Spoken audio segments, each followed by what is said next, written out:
Hello everyone, সবাই কেমন আছো? আশা করি সবাই ভালো আছো। তো পুজোর সবার কি কেনাকাটায় কমপ্লিট হলো? তো সেই দিনকে আমি আর তোমার দাদা দুজন মিলে বেরিয়ে পড়লাম কলকাতা ধর্মতলা শিলেদার্সের উদ্দেশ্যে।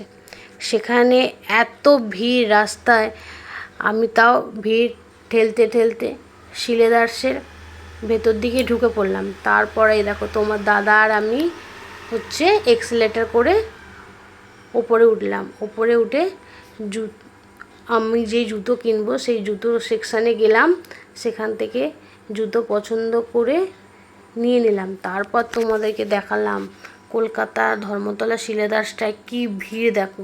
তারপর জুতো কিনে আমি নিচের কাউন্টারের দিকে গেলাম, তোমার দাদার জুতো কিনবে সেই দিকটায় দেখে। তারপর কেনা হয়ে গিয়ে আমি এবার একটা পার্স কিনতে গেলাম। পার্সটার মধ্যে কোন পার্সটা ভালো লেগেছে বলো তো? আমি তো একটা পার্স কিনেছি, তোমাদের বাড়িতে গিয়ে দেখাবো আমি কি পার্সটা কিনলাম।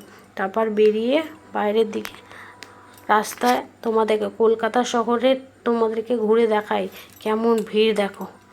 সব ভিড় দেখতে দেখতে আমি পৌঁছাচ্ছি। চারদিকে এদিক ওদিক ভিড়, আমি সেই ভিড় দেখতে দেখতে আবার বাড়ির দিকে রওনা দিচ্ছি। বাড়ি এসে তারপর দেখো তোমাদেরকে দেখালাম আমি কোন জুতোটা কিনলাম। এটা আমার জন্য একটা জুতো কিনেছি, আর এই জুতোটা আমার শাশুড়ি মায়ের জুতো। তোমাদের কেমন লাগছে অবশ্যই জানিও। তারপর তোমার দাদাভাইয়ের জন্য আমি একটা বেল্ট কিনলাম, আর তোমাদেরকে দেখাচ্ছি দেখো কোন পার্সটা আমি কিনেছি। আমার যদি ভিডিওটা ভালো লাগে তাহলে